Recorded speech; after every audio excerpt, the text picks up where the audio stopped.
Thank you, Deputy Chairman, sir. Under the leadership of Honorable Prime Minister Narendra Modi ji, in the last 6 years, the civil aviation sector has undergone a transformational positive change. Let me explain how. In just a period of 5 years, the total air passenger traffic has more than doubled. It has increased by 118%, registering a double-digit growth for most of the years, rather every year. While if you compare this with the previous 5 years tenure, the increase was only 54%. So we have more than double the growth in terms of passenger traffic. I'm mentioning these facts because these are all important to the provisions of the present bill, because the government has ambitious plans for the expansion of the civil aviation sector, and this bill certainly has provisions to ensure that we have affordable, safe, and accessible aviation for the people of our country. We are today, in the world, we are the third largest domestic aviation market in the world. And international passengers, we are fourth or fifth largest. It keeps varying, but we are certainly one of the largest civil aviation markets in the world. And we are the fastest growing civil aviation sector. We have the fastest growing civil aviation sector in the world. And that certainly speaks volumes. As I mentioned, the growth has more than doubled, and it certainly is contributing. It's helping people of our country to travel right across the country, even to remotest parts of the country where access was not available earlier. According to the World Economic Forum Travel and Tourism Rankings, we were ranked 65th in the world in 2013. And in 2019, our rank has climbed to 34. From 65, we have improved to the rank of 34, and that was possible only because under the tenure of this government, under Honorable Prime Minister Modi ji's leadership, both travel and tourism sectors have shown a huge improvement and a promise.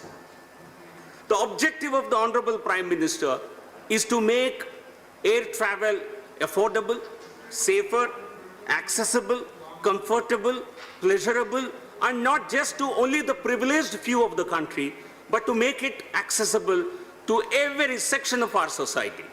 And therefore, this bill is in the right direction to amend the 1934, the Aircraft Act, with the vision of the Prime Minister to increase, to have a huge expansion of the traffic, to enhance the airport network and infrastructure, to streamline regulatory functions of various bodies, and to enhance security while fulfilling international obligations. Let me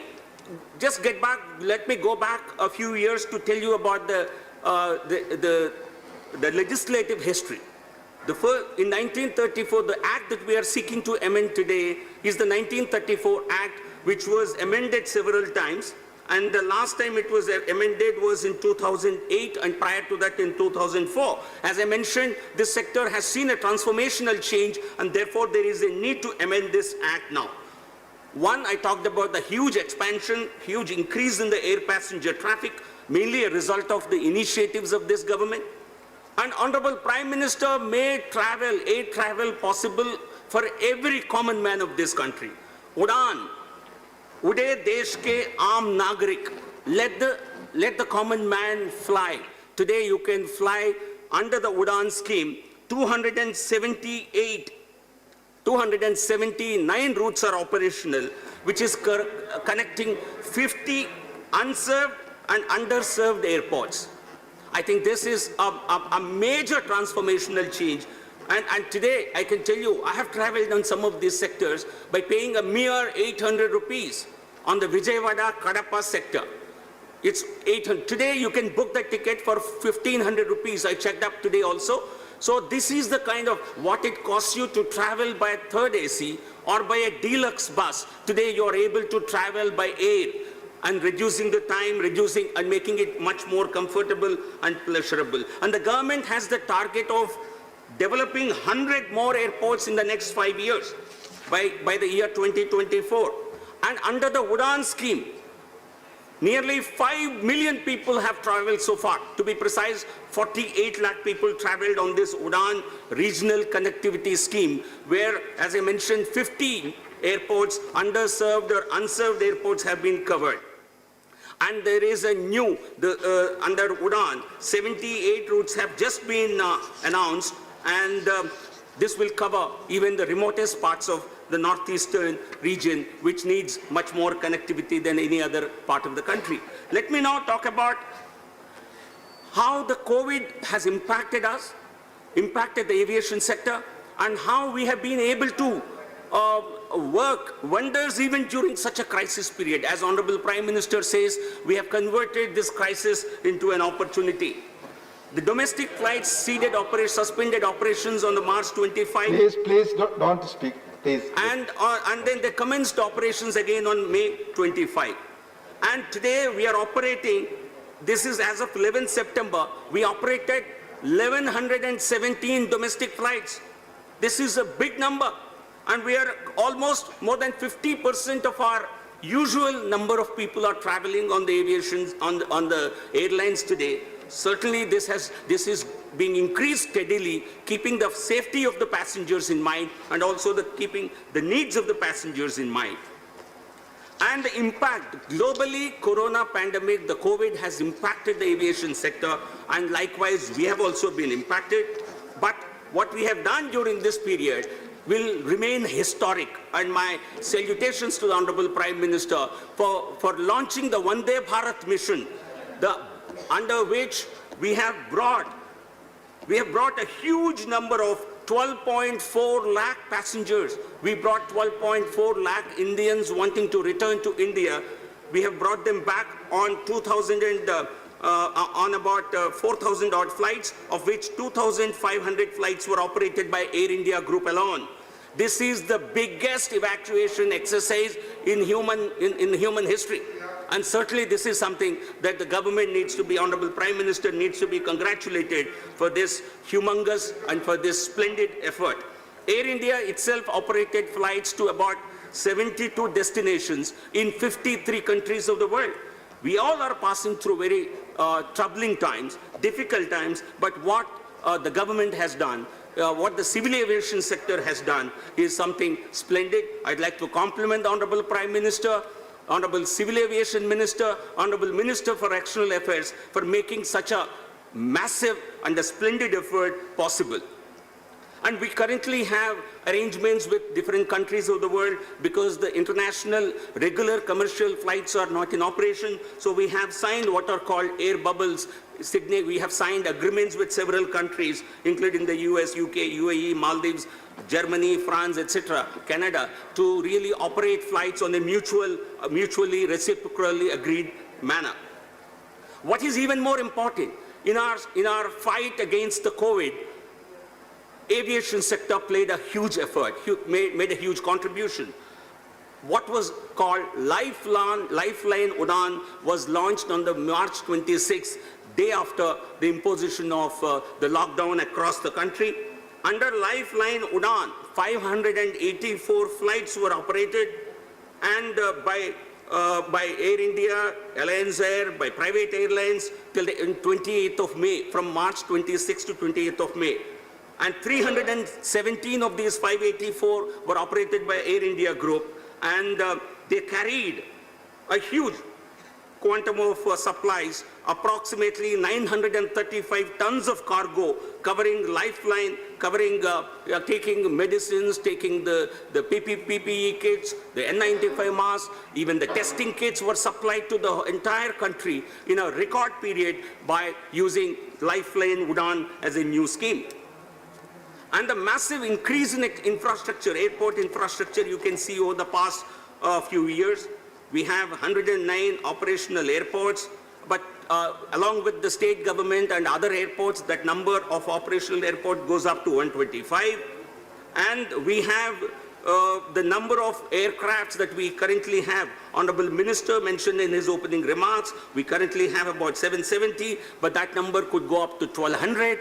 All this reflects the massive increase and massive expansion of the aviation sector in our country. About 13,000 crores to develop 12 airports have come in the form of a private investment under the PPP mode.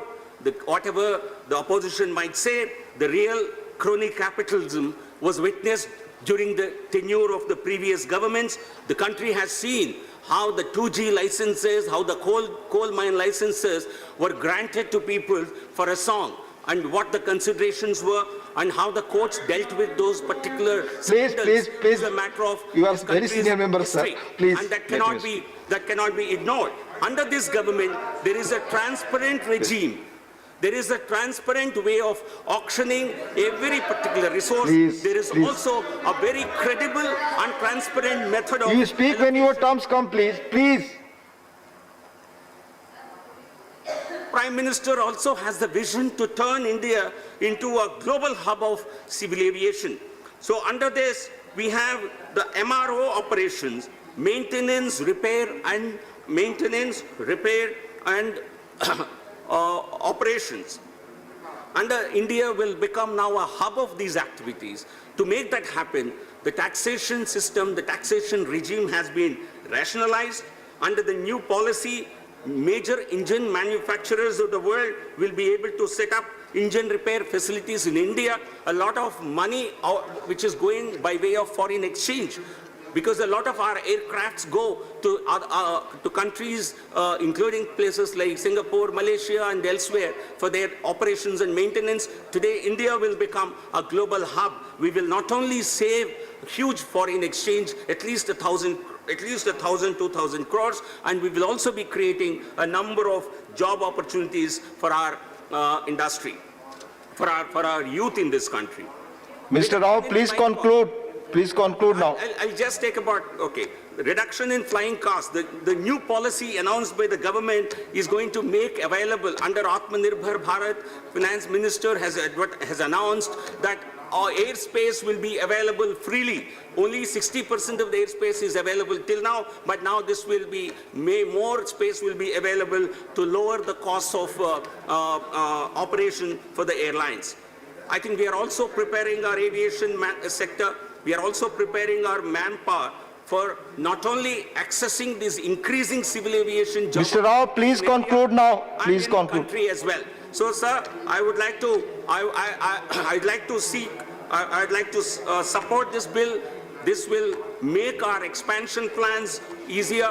This will help us realize the vision of the Honorable Prime Minister to ensure that India explores, India achieves the set target of making civil aviation, making air travel available to every individual in this country. With these remarks, I'd like to thank you for the opportunity, and I would like to support the bill and seek the support of the entire House for the bill. Thank you. Thank you, Mr. Rao.